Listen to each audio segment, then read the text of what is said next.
Bon, bienvenue dans notre nouveau webinaire du département social de Camille, avocat, qui cette fois-ci va être consacré à l'enquête interne en matière de harcèlement moral, en matière d'harcèlement sexuel et en matière de discrimination ou plutôt de prévention. Quelques mots tout d'abord en introduction. Donc, l'enquête interne est devenue aujourd'hui un vrai outil de gestion des risques au sein de l'entreprise, puisque l'employeur, on le sait, est débiteur d'une obligation de sécurité vis-à-vis de la santé physique et psychique des salariés.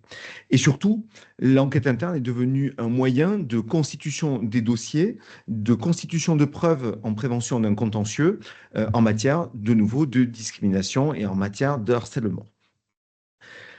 Alors, on a découpé notre intervention de ce matin en 4 phases. La première étape qui est primordiale, c'est celle du déclenchement de l'enquête interne. Quand est-ce qu'on doit déclencher une enquête interne? La deuxième phase qui est très importante, qui doit vous préoccuper, c'est l'organisation de cette enquête de façon à assurer un certain nombre de garanties vis-à-vis aussi bien des personnes mises en cause que vis-à-vis des victimes présumées à ce moment-là. Ensuite, une troisième phase qui sera la restitution et enfin les suites de cette enquête. Donc, lorsqu'on a une première phase, c'est quand est-ce que l'on va déclencher une enquête interne, quels vont être les signaux et quel va être le cadre dans lequel on va intervenir. La première chose, c'est qu'une enquête se doit d'être très réactive. À la réception d'un signalement dont on va voir tout à l'heure les formes, vous avez une obligation, c'est le déclenchement de cette enquête lorsque l'on a une situation suffisamment caractérisée. Donc le premier maître mot, c'est la réactivité. La deuxième considération que vous devez avoir, c'est la prudence. Parce que lorsque vous recevez un signalement, lorsque vous avez une dénonciation, il va falloir le traiter avec une forme d'objectivité particulièrement développée et surtout avec la distance nécessaire. Donc le deuxième paramètre que vous allez devoir observer et surtout garantir aussi à toutes les parties prenantes, ça va être la prudence. Et enfin, il va falloir faire preuve d'équilibre. Équilibre entre ne pas laisser passer un signalement et équilibre entre ne pas créer et ne pas accorder à un signalement l'importance qu'il ne mérite pas d'avoir en fonction de son contenu. Les éléments déclencheurs donc d'une enquête, vous allez avoir soit le signalement réalisé par une victime, réalisé par un tiers, par un témoin, réalisé par un manager, par un représentant du personnel, qui va se distinguer de l'enquête que vous allez engager à la réception d'une alerte du CSE, puisque pour le coup, le comité social et économique a la capacité d'émettre une alerte, notamment lorsque l'on a des atteintes aux droits des personnes. Là, il y a une vraie distinction et surtout, l'enquête que vous allez mener va avoir une figure totalement différente selon qu'il s'agit d'un signalement reçu directement par l'employeur, par un tiers ou par quiconque, par le salarié lui-même, de l'enquête qui va être engagée lorsque l'on aura une alerte du CSE. Dans ce cas-là, n'oublions pas qu'à la réception de cet élément déclencheur, l'employeur est susceptible d'engager sa responsabilité si par cas il n'a aucune action et aucune réaction à la réception de cet élément déclencheur. Alors le signalement, il peut tout d'abord être écrit. Les formes sont multiples. Les formes vont dépendre de la typologie de l'entreprise, de sa taille. Souvent, on reçoit une lettre de dénonciation. Notre lettre de dénonciation va être établie soit par un témoin, peut-être anonyme parfois, soit par un représentant du personnel saisi individuellement et non pas en tant que CSE dans son intégralité, ou d'autres formes de représentation du personnel. Ça peut être des délégués syndicaux, ça peut être également un représentant de proximité. Donc, la lettre de dénonciation sera très souvent la forme la plus courante. Vous pouvez recevoir un courriel, bien sûr, il n'y a pas forcément que le courrier. Et il y a des entreprises, et de plus en plus, qui créent des dispositifs dédiés de recueil des signalements en matière de harcèlement ou de discrimination. Il y a une question pour savoir si le SMS suffit. Oui, c'est un écrit. Le SMS, le message WhatsApp, même il pourrait y avoir éventuellement une dénonciation qui viendrait de réseaux sociaux. Vous pourriez avoir une publication sur TikTok, sur Instagram, sur LinkedIn, et auquel cas vous devriez avoir la même réaction qui serait, le cas échéant, l'engagement d'une enquête. L'avantage de l'écrit, la première chose, c'est que on dispose ainsi d'une dénonciation qui est formalisée, le cas échéant avec un contexte, le cas échéant avec des faits datés, précis, circonstanciés. C'est également un moyen d'avoir un filtre contre des dénonciations infondées. Parce que lorsque l'on s'engage, que l'on écrit, lorsque l'on produit un courrier de dénonciation, eh bien, il y a déjà une forme de sérieux et il y a un niveau de détail qui est bien supérieur à un simple signalement oral que l'on pourrait avoir. Et surtout, avec le signalement écrit, vous disposez de la première pierre de votre dossier, c'est que vous avez un moment, à un instant T, vous recevez un document qui stigmatise une situation, qui va la décrire de manière précise en termes de temps, en termes de circonstances, de lieu, de contexte, de façon à pouvoir le traiter. Alors, il y a un point important, c'est que en 2025, il y a eu, 2024, pardon, la défenseur des droits a produit une documentation qui vient encadrer ou à tout le moins donner un certain nombre de préconisations sur toutes les étapes de l'enquête interne. La défenseur des droits, ici, elle a, dès le début, dès le signalement, préconisé de recueillir des écrits, un récit qui se doit d'être chronologique, le cas échéant avec des témoins qui sont cités, des témoins des scènes, le cas échéant d'harcèlement, pour faciliter l'enquête et pour venir aiguiller le travail derrière dans le cadre d'une enquête. Donc le signalement écrit est la voie la plus simple. On a également la possibilité d'avoir un signalement strictement oral. Alors l'origine, elle peut être multiple. Vous pouvez avoir la victime qui vous fait un signalement oral, vous pouvez avoir un tiers, un collègue de travail, un représentant du personnel, éventuellement un manager intermédiaire. Ce signalement, généralement, il peut intervenir dans toute hypothèse, à l'occasion d'un entretien informel, à l'occasion d'un entretien formel, éventuellement un entretien professionnel, un entretien annuel, ou à toute autre occasion, à l'occasion d'une réunion. Et la réaction, dans tous les cas, aussi bien sur le signalement oral qu'écrit, va être, l'employeur va devoir prendre une position et confirmer ce qu'il va en faire. Est-ce qu'il va engager une enquête parce qu'on est face à une situation déjà suffisamment caractérisée, ou bien va-t-il n'y avoir aucune suite parce qu'en réalité, on manque d'éléments et lorsque l'on a creusé la situation, on se rend compte qu'en réalité, le signalement n'ira pas au-delà en termes de précision. Alors, notre signalement, comme je le disais tout à l'heure, il peut être produit par principalement deux organes extérieurs. On pourrait rajouter l'inspection du travail, mais lorsque l'on a l'inspection du travail qui est déjà saisie, généralement, c'est parce que l'on a eu une inertie au sein de la société et de l'entreprise. Donc, notre CSE, il a, euh, en raison des attributions qui lui ont été données par le Code du travail, notamment à l'article L 2312-59, il a un droit d'alerte. Et le droit d'alerte, c'est en cas d'atteinte aux droits des personnes. Le harcèlement moral, sexuel, aussi bien la discrimination, vont être totalement intégrés dans le champ d'application des atteintes aux droits des personnes. Donc le CSE va pouvoir se saisir de la situation par ce biais-là et en raison de ce fondement juridique. Dans ce cas-là, le Code du travail est précis et nous dit que l'enquête est obligatoire, elle est immédiate et surtout elle est menée conjointement. Là où l'employeur bénéficie d'une latitude importante lorsque nous avons un signalement réalisé en direct par un salarié, par un tiers, là, lorsque le CSE s'en saisit sous l'angle du droit d'alerte, auquel cas le CSE est pleinement associé à la démarche. Vous avez une deuxième source. Je mets de côté l'inspection du travail qui va agir dans les situations beaucoup plus graves et beaucoup plus avancées et non traitées. Vous allez avoir la médecine du travail. Et la médecine du travail va avoir comme levier d'action le signalement auprès de l'employeur d'une situation eh bien, qui couve et au moment où le médecin du travail va découvrir une situation affectant l'état de santé psychique ou physique d'un salarié. À la réception d'un signalement de la médecine du travail, vous allez avoir la même réaction, c'est effectivement de pouvoir démêler le vrai du faux pour pouvoir se mettre dans une logique d'enquête. Alors, le contenu du signalement ou de l'alerte en elle-même, L'auteur du signalement ou de l'alerte n'a pas besoin de qualifier la situation en termes juridiques. C'est-à-dire qu'il n'aura pas besoin de poser la qualification de harcèlement moral, de harcèlement sexuel ou de comportement discriminant, puisque le simple signalement des faits suffira. C'est à l'employeur que reviendra la charge d'identifier et de qualifier juridiquement la situation telle qu'elle a été dénoncée.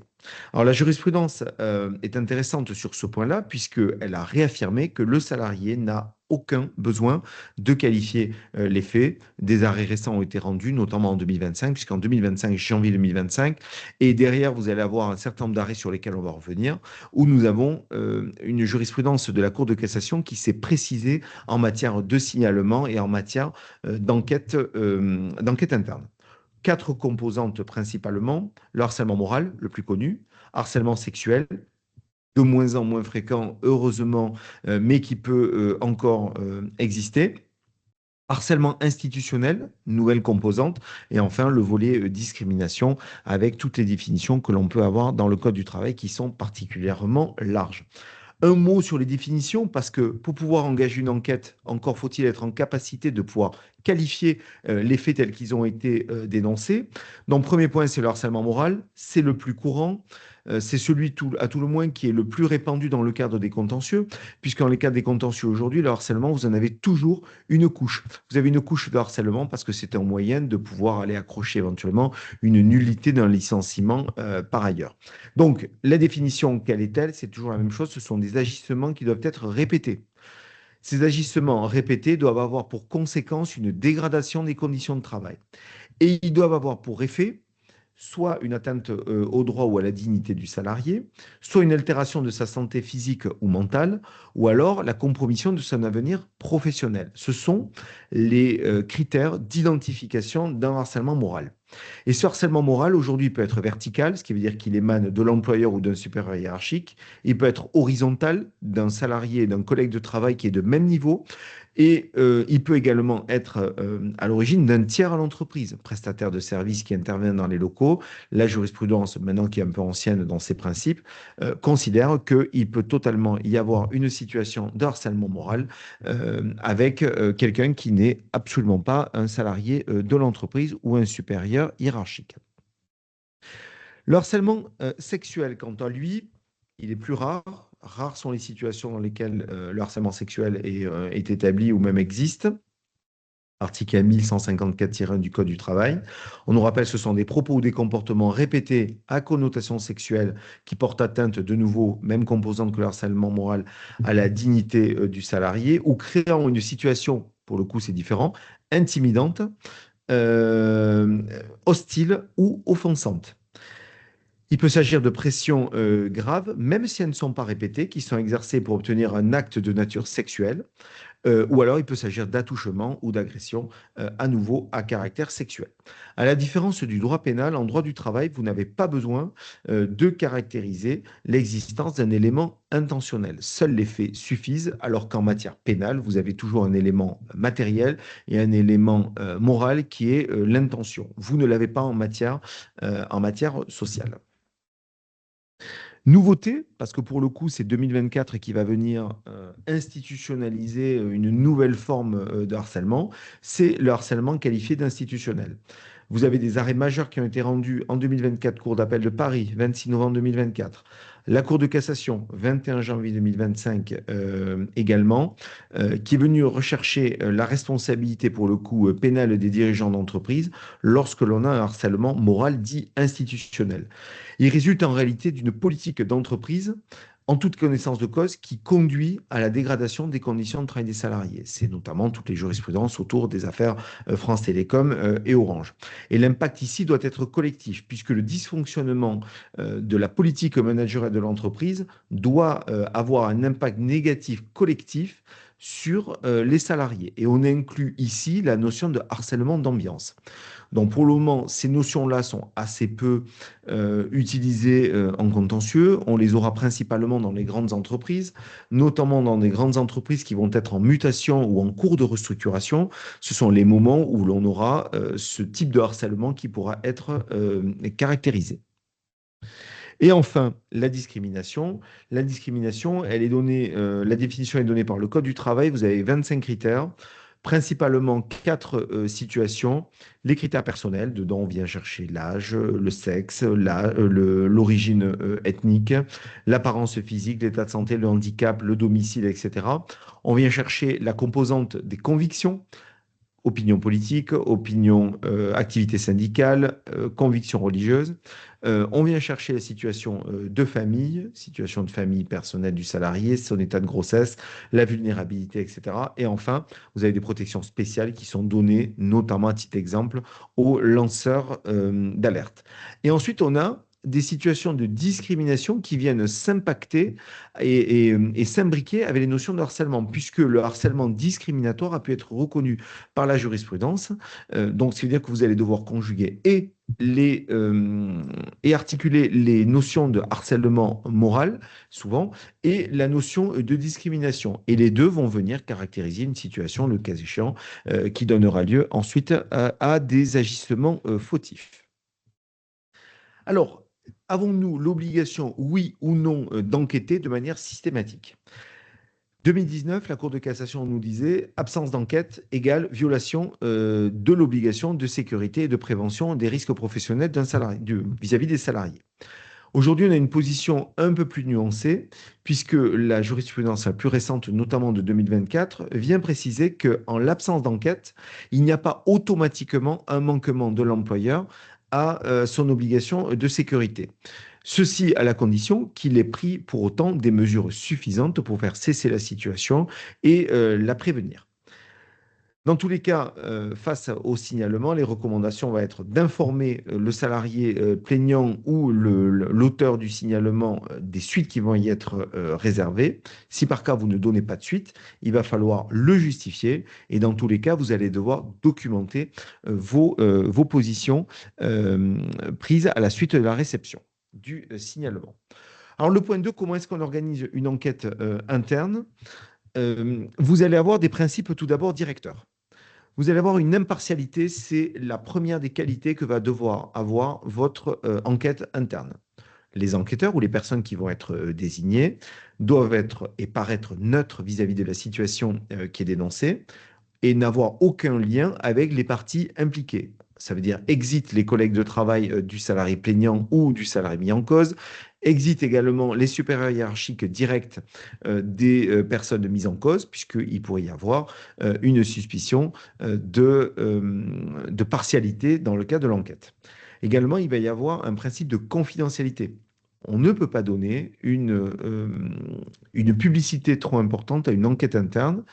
Ça va se passer en direct avec les personnes qui vont être auditionnées, aussi bien du côté du mis en cause que de la victime, que des témoins qui auront été désignés comme étant potentiellement ayant pu constater les situations anormales dans l'entreprise. Donc la confidentialité, ce sera la deuxième valeur et la deuxième préoccupation que vous devrez avoir dans la conduite de l'enquête interne. Le troisième principe directeur, ce sera la célérité. La défenseur des droits préconise des délais maximum d'ouverture sur 2 mois dès lors que l'employeur a une connaissance exacte des faits qui vont être l'élément déclencheur. La célérité parce que il y a plusieurs délais à articuler. On a des délais de prescription en matière de faits fautifs qui sont quand même relativement courts, de 2 mois. On parlera après du moment à partir duquel va pouvoir débuter ce délai de 2 mois. Mais dans tous les cas, vous ne pouvez pas laisser traîner une situation qui va s'enquister avec des salariés qui continuent tous à cohabiter alors que vous avez reçu un signalement, alors que vous avez engagé, le cas échéant, une enquête interne. Un quatrième principe, ça va être l'absence de représailles. Et ça va être notamment une préoccupation essentielle que vous allez devoir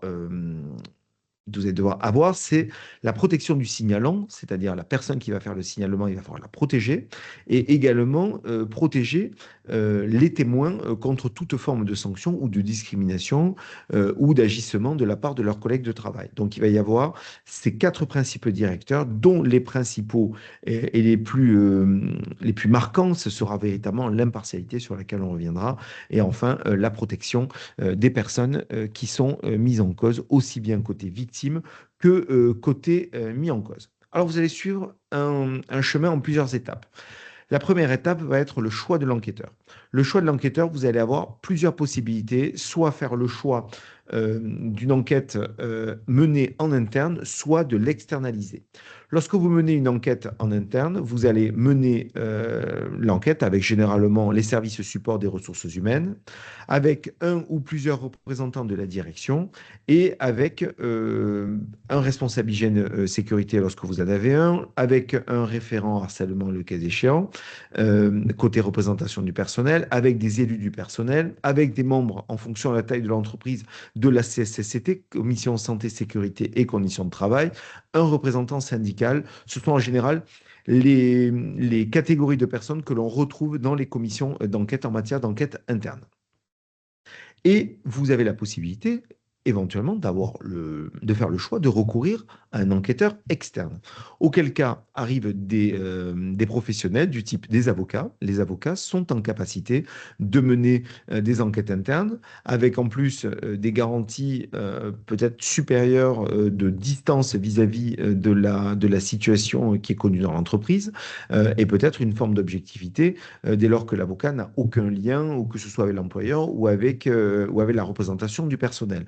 Non, vous ne prendrez pas, de manière générale, c'est préférable, l'avocat de l'employeur habituel, et non, vous ne prenez pas l'avocat du CSE pour mener ce type d'enquête. On prend généralement des professionnels qui sont totalement indépendants et éloignés de la situation de façon à pouvoir remplir le critère d'impartialité. Également, il est possible de recourir à des psychologues du travail. Attention quand même, parfois, il y a un peu de parti pris dans l'approche. Ou autrement, il existe des cabinets spécialisés en matière de risques psychosociaux qui ont cette capacité de pouvoir mener l'enquête interne à vos côtés ou alors en leur laissant la main et de façon à pouvoir mener une enquête la plus objective possible. La défenseure des droits, dans sa recommandation cadre, va préciser qu'il faudra au moins 2 personnes avec des approches pluridisciplinaires, et notamment des personnes qui ont un regard juridique. Parce que, à la base, certes, on analyse des situations objectives qui se passent dans l'entreprise. Néanmoins, il ne faut pas oublier qu'il y a avant tout un fondement légal et des définitions légales des situations aussi bien d'harcèlement moral que de harcèlement sexuel ou encore de discrimination.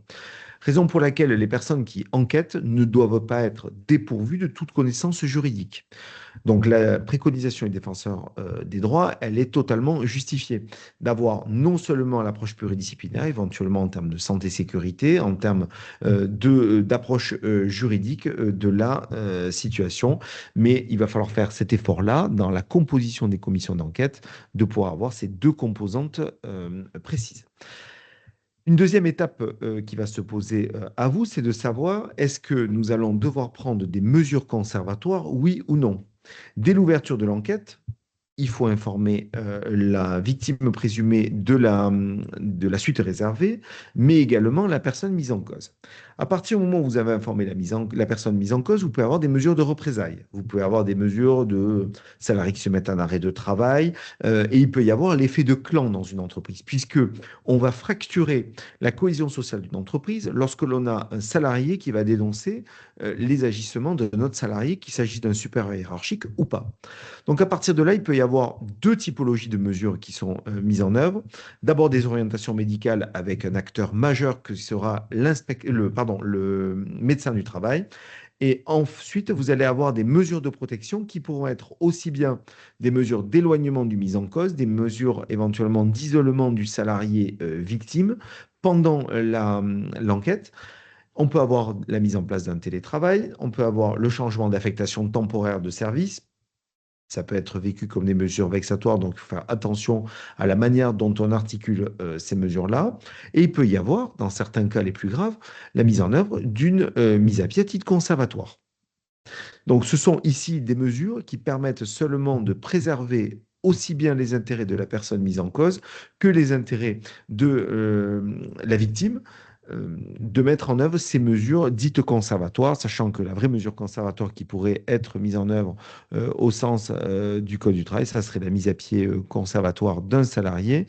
Mais là, pour le coup, on est à un stade où la conviction est déjà suffisamment forgée pour mettre en œuvre cette mesure quand même qui est privative de rémunération dès lors que le dénouement serait un licenciement pour faute grave. Notre troisième étape sera éventuellement une situation de mise en œuvre d'une médiation. On va mettre en œuvre la médiation principalement pour le harcèlement moral. Le harcèlement sexuel, non, il faut le faire cesser de manière beaucoup trop rapide. La discrimination également. En revanche, en matière de harcèlement moral, la médiation peut avoir du sens. Elle peut avoir du sens parce que la médiation peut être un moyen de faire cesser une situation de mésentente, d'incompréhension, de non-dit dans une entreprise qui est vécue par une victime comme étant une situation de harcèlement moral, mais au final, l'enquête donnerait plutôt une autre orientation. La médiation peut être intéressante, donc à ce moment-là, elle pourrait être appelée des vœux de la victime ou du mis en cause. Alors, il faut trouver un médiateur. Ça peut être quelqu'un en interne, mais très souvent, on a une problématique à nouveau d'indépendance et de neutralité.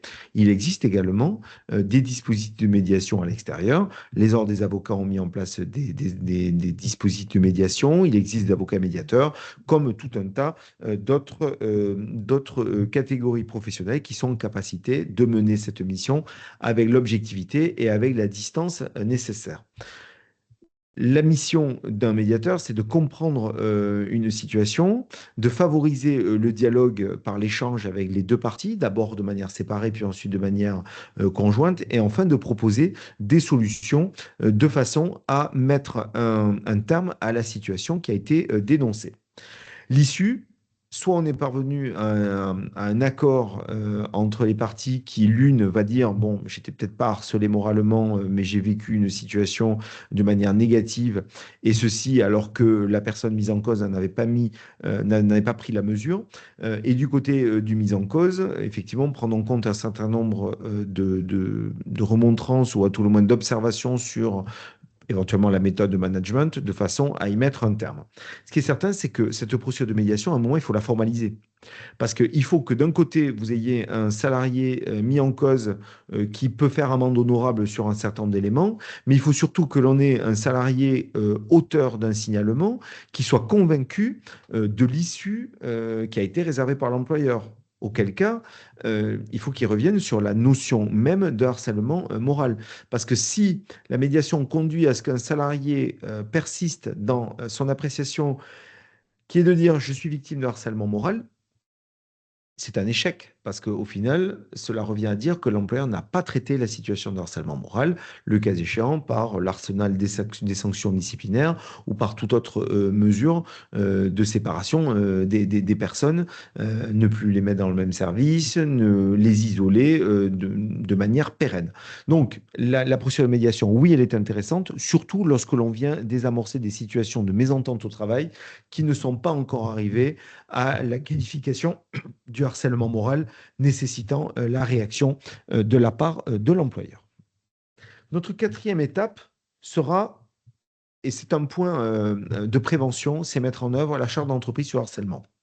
Toutes les entreprises doivent affirmer leur opposition au harcèlement et nous recommandons dans toutes les entreprises de mettre en œuvre des mécanismes de diagnostic, des mécanismes de signalement et des mécanismes de suivi des enquêtes.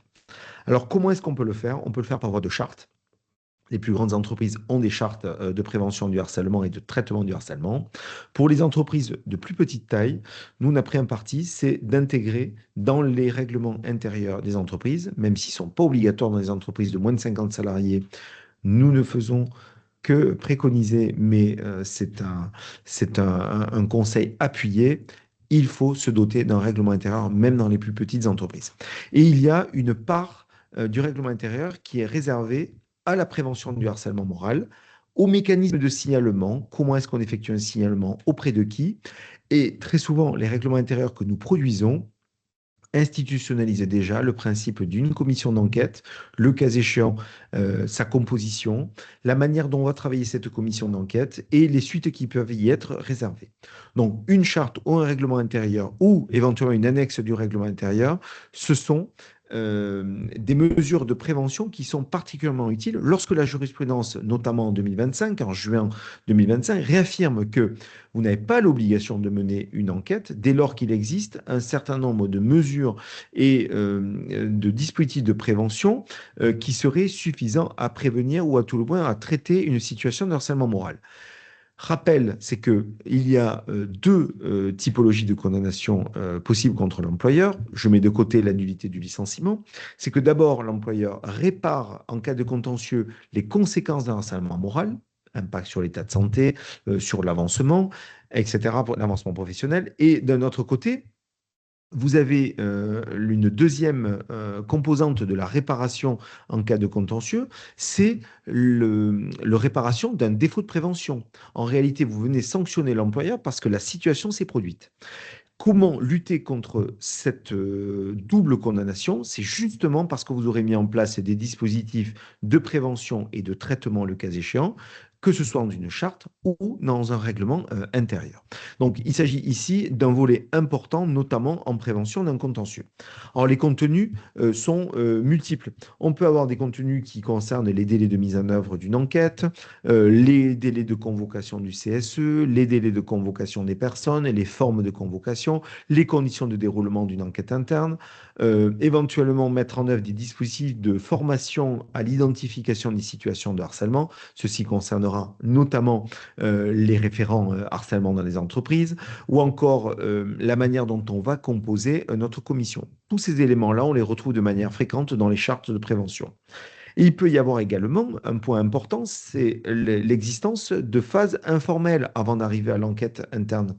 On pourrait prévoir des dispositifs internes avec des référents, qui seraient des formes de personnes de confiance, dont l'objectif, c'est de faire de la sensibilisation, de fournir des conseils, ceci avant le déclenchement formel d'une enquête interne. Donc vous êtes sur une quatrième étape qui est particulièrement importante, notamment sur le volet de l'obligation de prévention dont l'employeur est débiteur dans le cadre de son obligation, notamment de sécurité. Alors l'organisation de l'enquête interne, il y a principalement 5 points qui doivent attirer votre vigilance et votre attention.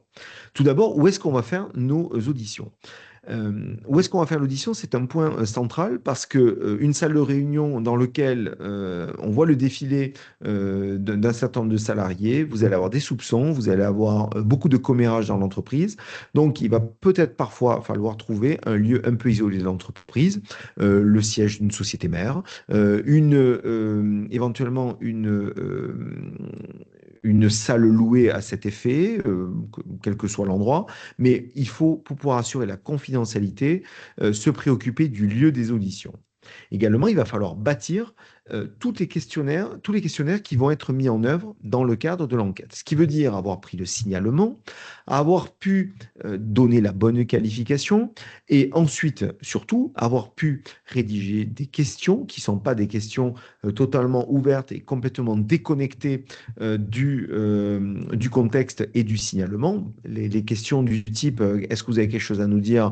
Est-ce que vous avez des faits à nous signaler? Sont des questions beaucoup trop larges qui viendraient altérer la qualité de la procédure d'enquête.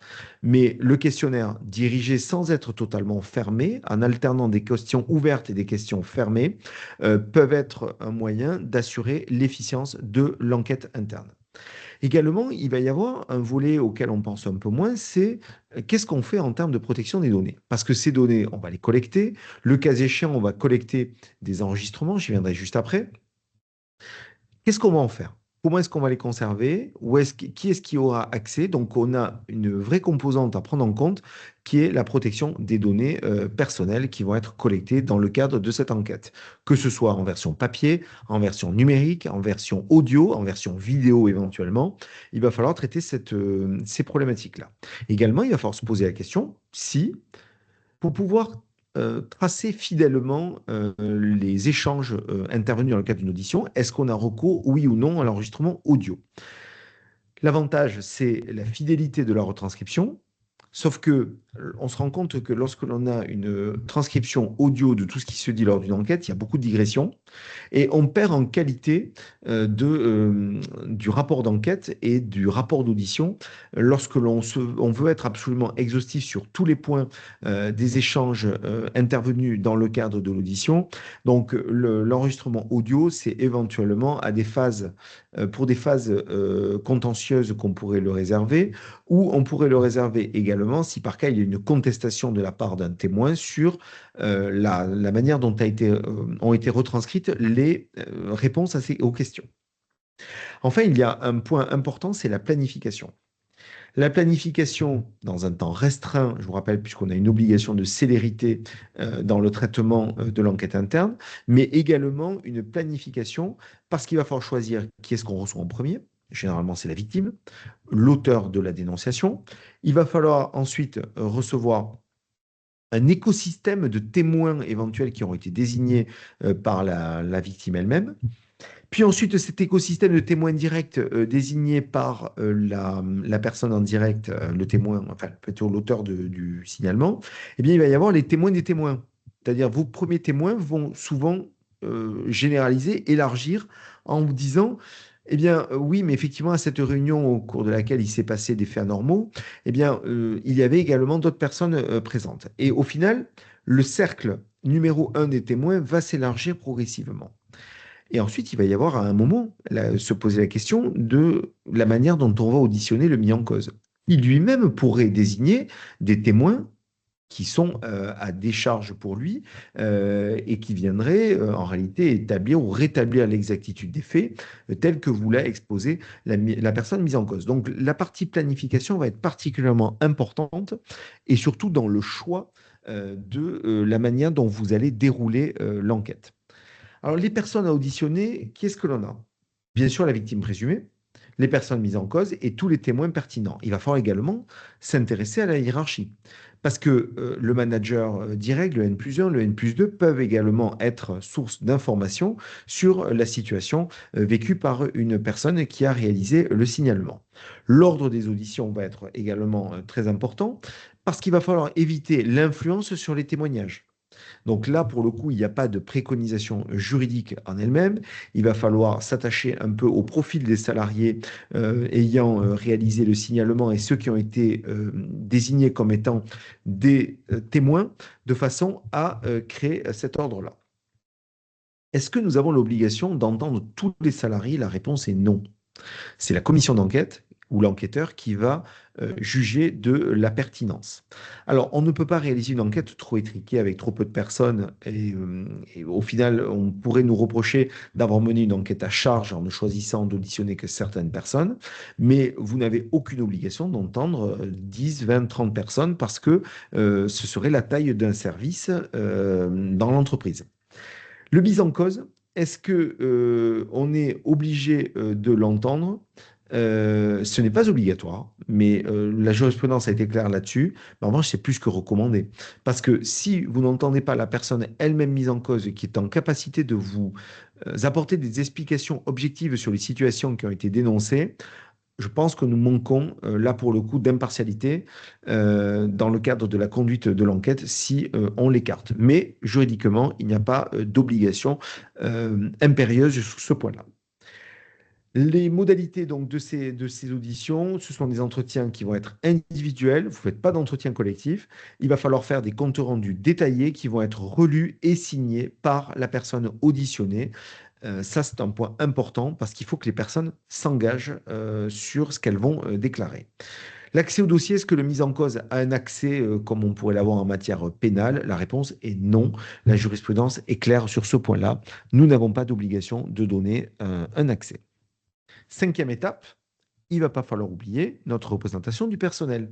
Or, si l'enquête est conjointe parce que c'est un droit d'alerte du CSE qui a été engagé, eh bien, dans tous les cas, l'enquête va être menée avec le CSE, avec une composition généralement paritaire entre les membres de la direction et le CSE.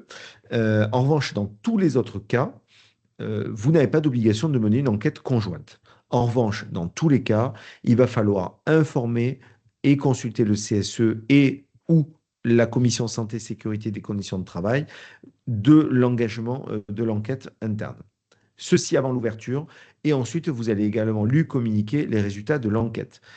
Les problématiques de santé-sécurité relèvent de la compétence du CSE ou de la CSSCT dans les plus grandes entreprises, donc vous ne pouvez pas vous passer de leur rôle et surtout de les informer et de les consulter sur l'enquête menée. Sixième étape, il va falloir formaliser les invitations et les auditions des salariés.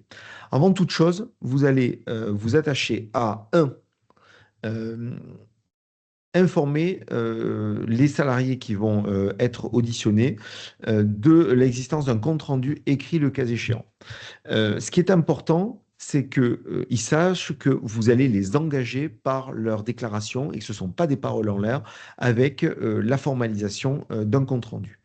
De la même manière, vous allez devoir revenir sur la définition juridique des faits, la définition qui va être posée par l'employeur ou qui a été éventuellement posée par la personne mise en cause.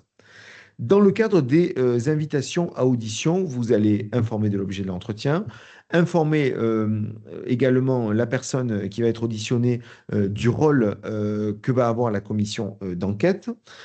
Également, vous allez rappeler, si par cas c'est un avocat qui mène l'enquête interne, vous allez rappeler qu'il, là pour le coup, on ne pourra pas lui opposer le secret professionnel, parce que normalement, vous savez qu'un avocat a un secret professionnel absolu, et là pour le coup, le secret professionnel n'aura pas lieu d'être, puisque ce qu'il va recueillir dans le cadre de l'enquête interne, il va falloir qu'il le restitue à un moment dans le cadre d'un rapport. Le cas échéant, vous allez pouvoir permettre aux personnes auditionnées d'assurer leur confidentialité, leur anonymat. Certains salariés, certains témoins demandent à ce que leur témoignage soit anonyme. Dans tous les cas, même s'il est anonyme dans la restitution qui est faite par la commission d'enquête, dans tous les cas, l'anonymat pourra être relevé dans le cadre d'un contentieux, a fortiori dans le cadre d'une enquête pénale, et l'enquêteur, de toute façon, conservera, lui, des documents non anonymisés. Et également, il va falloir informer sur la définition juridique envisagée pour les faits. Ceci est très important parce que ce sont des informations préalables qui permettent à une personne auditionnée de savoir dans quel schéma est-ce qu'elle est engagée par son employeur. Dans certains cas, et notamment lorsque l'enquête est menée par un avocat, il va falloir prévoir la possibilité d'assistance des personnes auditionnées, que ce soit les témoins, que ce soit la personne auteur du signalement ou la personne mise en cause, la capacité qu'elle a de pouvoir se faire assister elle-même par un avocat. Ça, c'est un point très important pour pouvoir assurer l'efficience de l'enquête et surtout ne pas introduire de déséquilibre. Également, il va falloir prévoir la possibilité pour la personne auditionnée de refuser cette audition ou encore la capacité de demander l'interruption de l'audition, et ceci sans préjudice. Oui, un régime spécifique a été créé par la loi Sapin 2 et concerne plus particulièrement les lanceurs d'alerte. Il y a tout un régime juridique et un pan de protection qui sont offertes aux lanceurs d'alerte. Un petit préambule, dans toutes les entreprises de plus de 50 salariés, il y a un préalable, vous devez avoir formalisé la procédure qui concerne les lanceurs d'alerte. Comment je traite le cas d'un lanceur d'alerte qui porte à la connaissance de l'employeur une situation au sein de l'entreprise, tout doit être matérialisé. Vous avez l'obligation de prévoir dans le règlement intérieur la protection offerte aux lanceurs d'alerte, mais ce n'est pas suffisant dans les entreprises de 50 salariés. Vous devez avoir formalisé dans le cadre d'un guide le régime du traitement en interne d'une telle situation. Vous avez tout un tas de protections et de garanties à apporter dans le cadre de la situation d'un lanceur d'alerte. Vous avez une confidentialité renforcée qui a été mise en place avec des sanctions lorsque ce régime-là est violé. Vous avez là des délais qui sont impératifs et qui doivent être respectés. Notamment, vous avez l'obligation de porter à la connaissance du lanceur d'alerte l'information qu'une enquête est lancée sous 3 mois. Vous devez la recourir à un enquêteur qualifié. Vous ne pouvez pas vous permettre de prendre n'importe qui.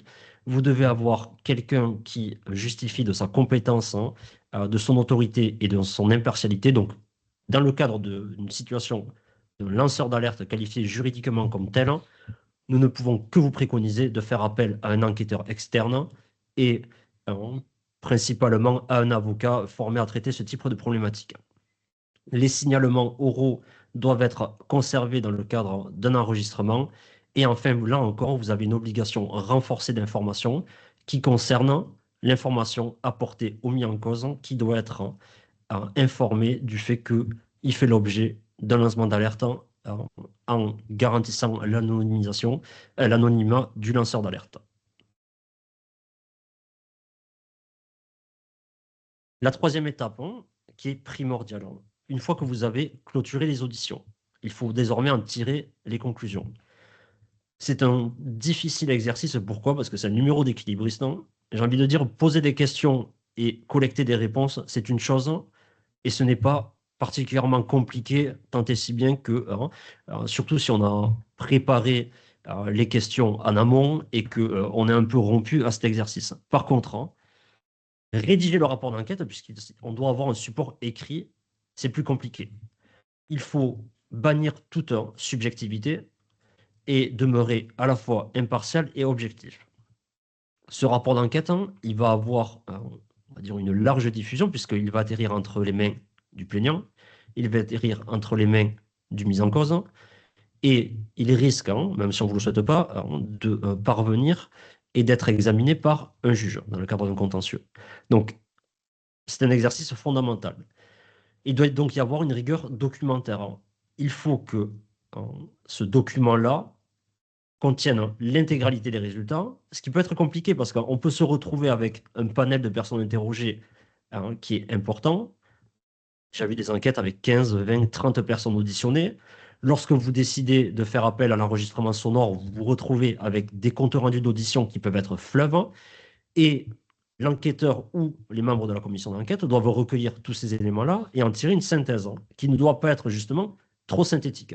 Donc, il y a quand même un travail à faire en amont auprès des personnes qui vont mener l'enquête, de leur expliquer que on ne peut pas se contenter, lorsque vous avez des centaines de documents, d'une conclusion qui fait 15 lignes, empreinte de subjectivité. Donc, les principes que Fabrice a évoqués dans le cadre qui viennent régir l'enquête interne, on doit aussi les retrouver dans le rapport d'enquête.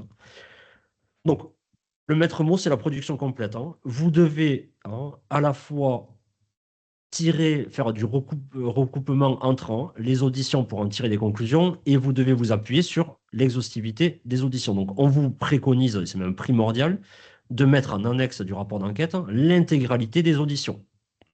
Donc, chaque compte rendu signé par le déposant doit être annexé. Et il faut surtout éviter de tronquer. Parce que la Cour de cassation, la jurisprudence plus généralement, est attentive au fait que on n'est pas sabré des morceaux, alors, encore plus grave, des morceaux choisis des auditions. Donc, le mieux, c'est de ne pas tronquer. Si vous devez tronquer des éléments, il faudra impérativement, dans le cadre du rapport d'enquête, expliquer pourquoi certains morceaux d'audition ont été écartés. Alors, soit parce que, justement, il y a eu des digressions, on s'est éloigné du sujet, on s'est éloigné du signalement, et ça n'apporte pas d'éclairage à l'enquête. Soit il y a un souci de protection, mais dans ce cas-là, ça voudra dire qu'il faudra avoir une version complète à disposition du juge, notamment si l'affaire doit être portée devant ce dernier.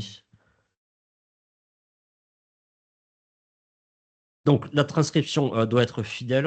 On doit, comme je vous le disais, bien mettre en annexe toutes les auditions. Le style qui doit être adopté, il doit être direct et il doit être fidèle. Donc, pas de parti pris.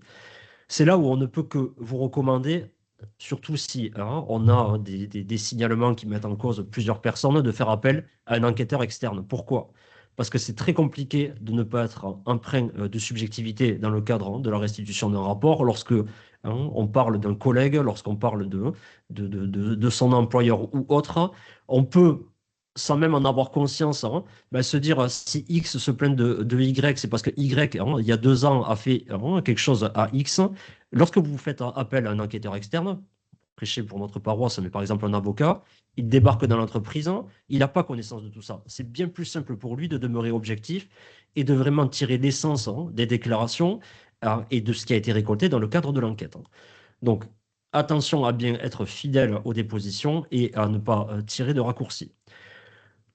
Comme vous l'indiquez, Fabrice, hein, il faut bien la signature des auditionnés parce que c'est bien trop facile, surtout pour une mise en cause ou un témoin qui viendrait à un moment avoir un témoignage clé qui viendrait éclairer l'enquête, de dire non, mais finalement, j'ai pas déclaré cela. Alors, soit vous avez des enregistrements et ça sera facile d'apporter la contradiction, mais si on s'est passé de l'enregistrement sonore, ça sera extrêmement compliqué de démontrer que le déposant a bien déclaré ce qu'on affirme et que la retranscription est fidèle. Donc, bien veiller à faire signer les auditionnés.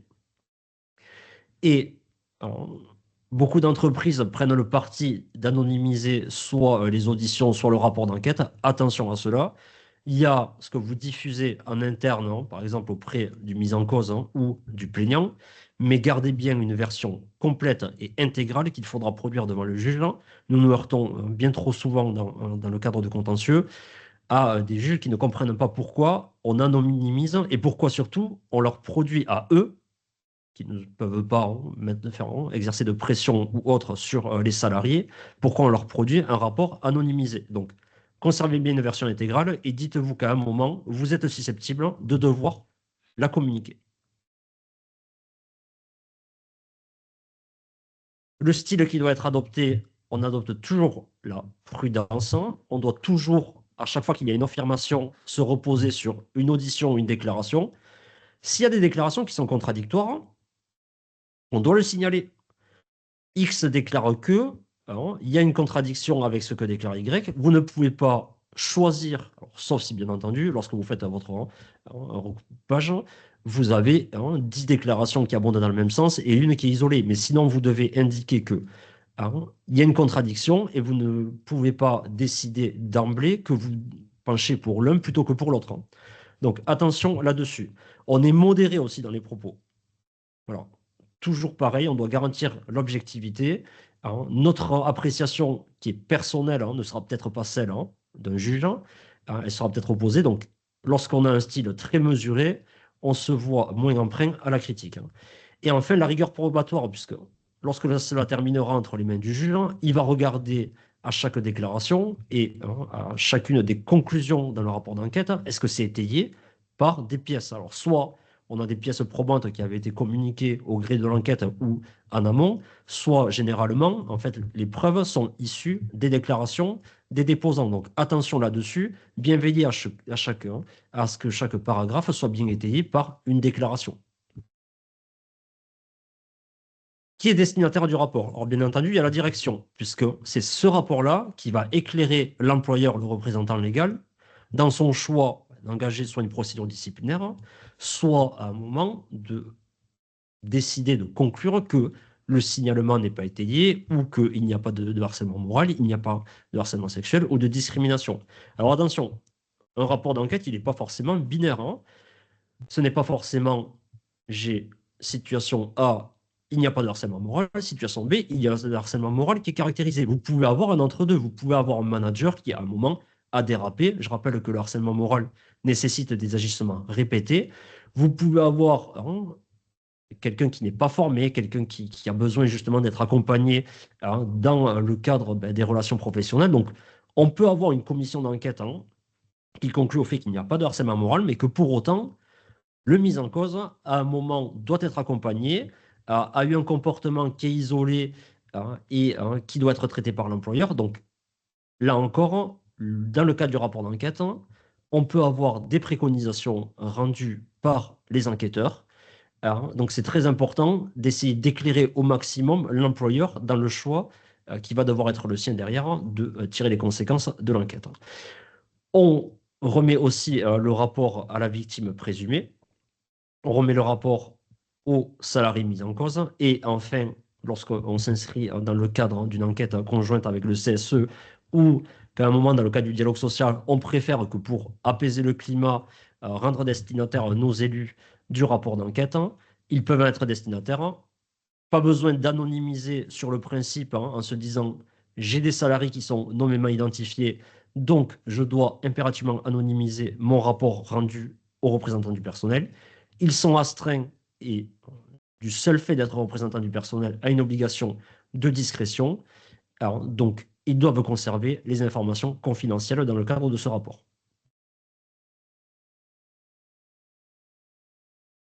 Quelle est la valeur probante du rapport en justice lorsqu'il est étayé, lorsqu'il est impartial, lorsqu'il est objectif?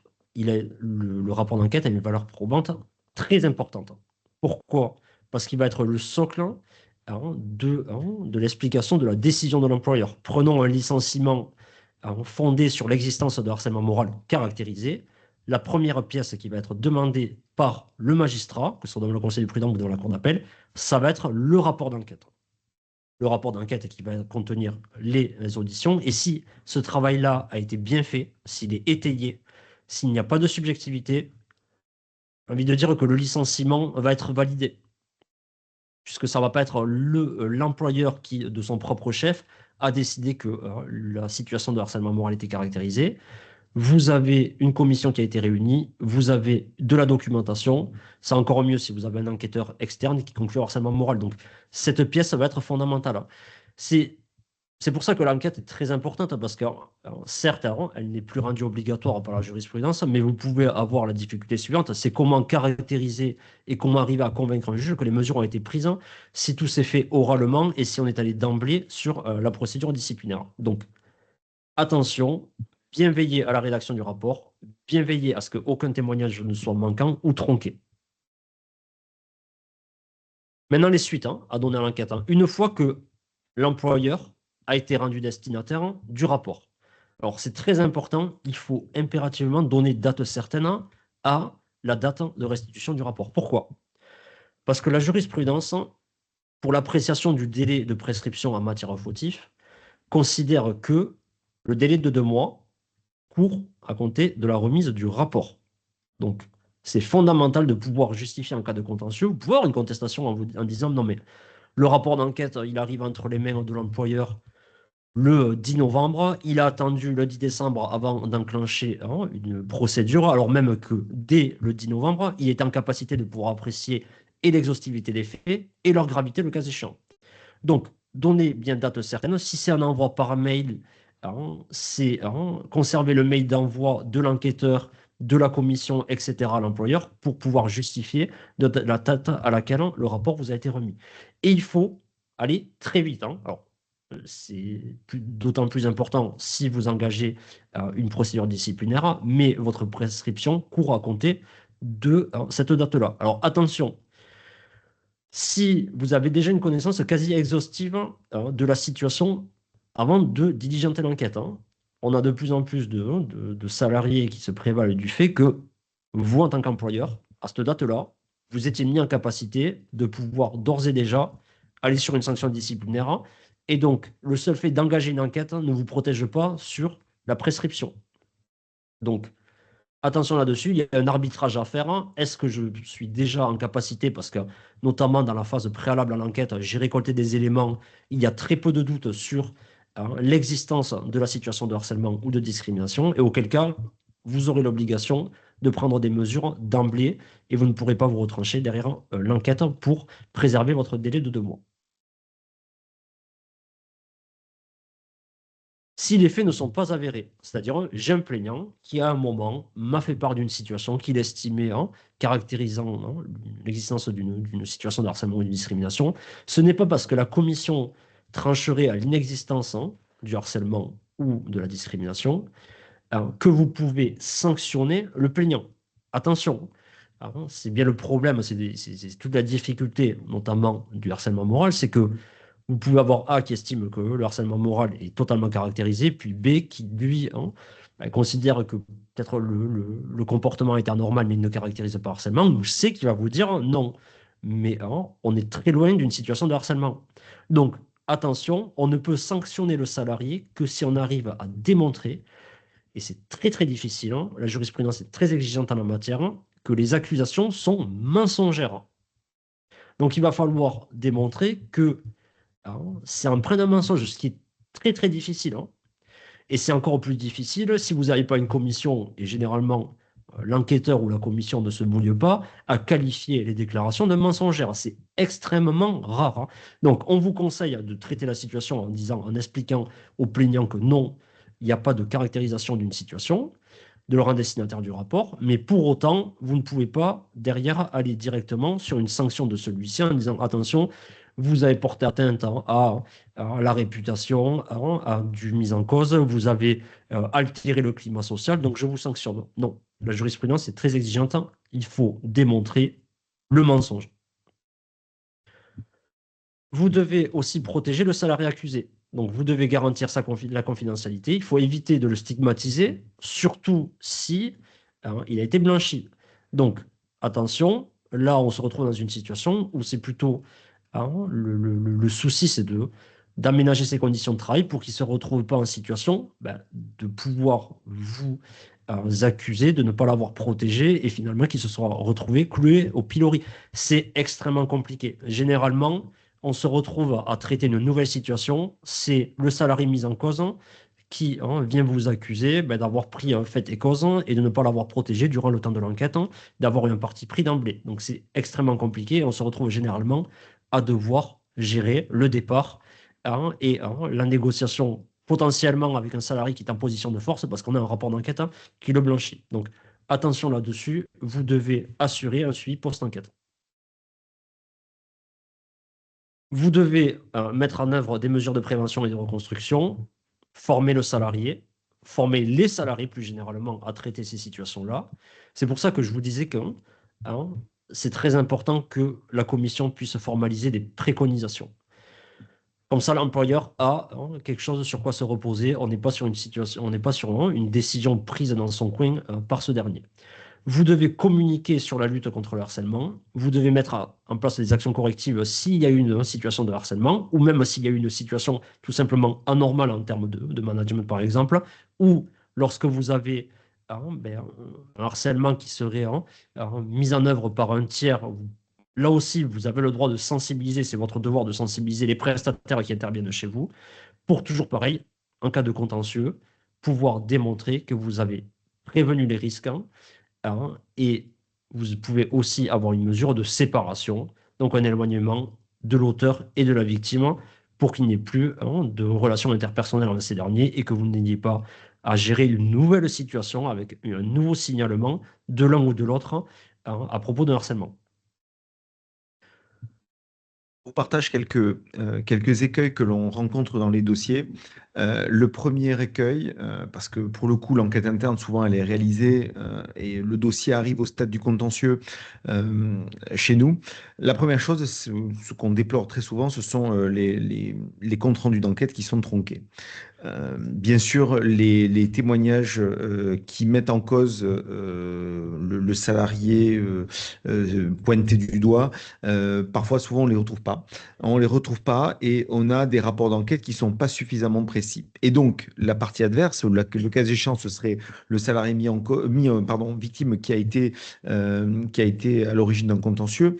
Et c'est facilement visible lorsque l'on a un rapport d'enquête pour le coup, qui a repris certains éléments et dont on ne retrouve pas toutes les annexes. Donc la première des vigilances, c'est même si parfois certains témoignages, certains rapports d'audition ne sont pas favorables à l'employeur, il ne faut pas les écarter de manière systématique.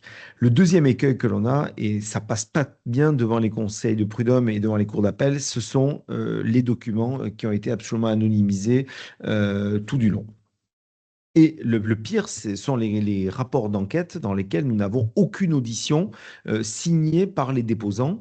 Et ce sont des rapports généralement qui sont établis sur la seule base de ce qui s'est dit lors des auditions et dont les éléments ont été retranscrits par les auteurs du rapport. Ça, ce sont les pires choses. L'anonymisation totale, on n'y est absolument pas favorable. On n'y est absolument pas favorable parce qu'au final, en réalité, les droits de la défense de la personne mise en cause, il n'y en a pas. Parce qu'en fait, si on ne sait pas qui relate quel fait, de toute façon, derrière, il ne pourra jamais apporter le change. Et ne pas pouvoir donner le change veut dire qu'en réalité, l'enquête a été partiale et la force probatoire du rapport d'enquête sera lourdement altérée. Donc, on ne tronque pas, on ne retire pas de témoignage. On ne recourt à l'anonymisation que de manière sporadique, de façon à éviter et bien au final que l'enquête ne soit mise de côté et qu'on se base au final que sur les seuls éléments qui auraient pu être apportés par exemple par un salarié s'estimant victime, ce qui seront très souvent des attestations de complaisance de collègues de travail, d'anciens collègues de travail, de l'environnement familial, le dossier médical, etc. On a absolument besoin d'avoir des rapports d'enquête qui sont qualitatifs et qui sont suffisamment exhaustifs. Voilà ce qu'on voulait vous partager sur l'enquête interne. On va regarder les questions qui ont été posées. Oui, vas-y, je vois pas tout. Juste un dernier mot, n'accueillez pas l'enquête interne avec crainte, hein.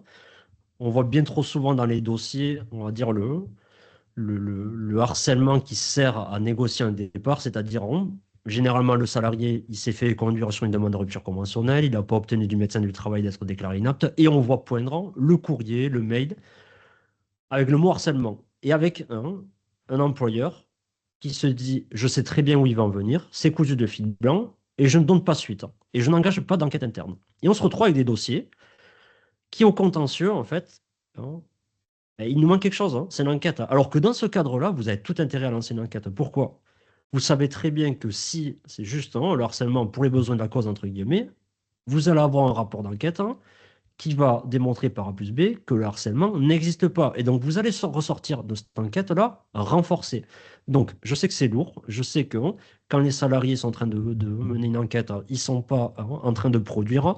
Mais attention, vous offrez un argument supplémentaire à un salarié dans le cas d'un contentieux en ne traitant pas le sujet. Alors, on a quelques questions. La première, un SMS est-il recevable? La réponse est oui pour un signalement, de même que toute autre forme. Est-ce qu'un employeur peut être lui-même harcelé? Alors, déjà, quand il se sent harcelé, ça veut dire qu'il n'est pas vraiment harcelé. Se sentir harcelé, c'est un sentiment. Être harcelé, ce sont des faits précis, répétés, qui peuvent être relevés. Donc oui, un employeur pourrait être victime de harcèlement. Ça a déjà Mm. été reconnu. De même qu'un manager pourrait être victime de harcèlement de la part d'un de ses subordonnés.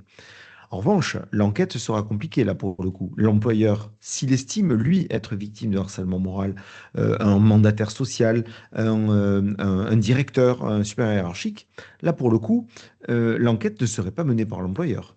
Il faudrait accepter le recours à un tiers ou laisser carte blanche aux représentants du personnel pour le Mm. coup, pour pouvoir faire la lumière. Si les rapports ne sont pas très bons entre le manager, le directeur ou le mandataire et le représentant du personnel, je crains que la messe ne soit dite et que vous n'ayez pas d'enquête, dirons-nous, très impartiale. Donc oui, c'est possible. Ensuite, est-ce que dans la phase informelle, la personne peut être le référent harcèlement? C'est même préférable. Parce que lorsque vous avez un référent harcèlement dans une entreprise, normalement, il a été formé à cette fin.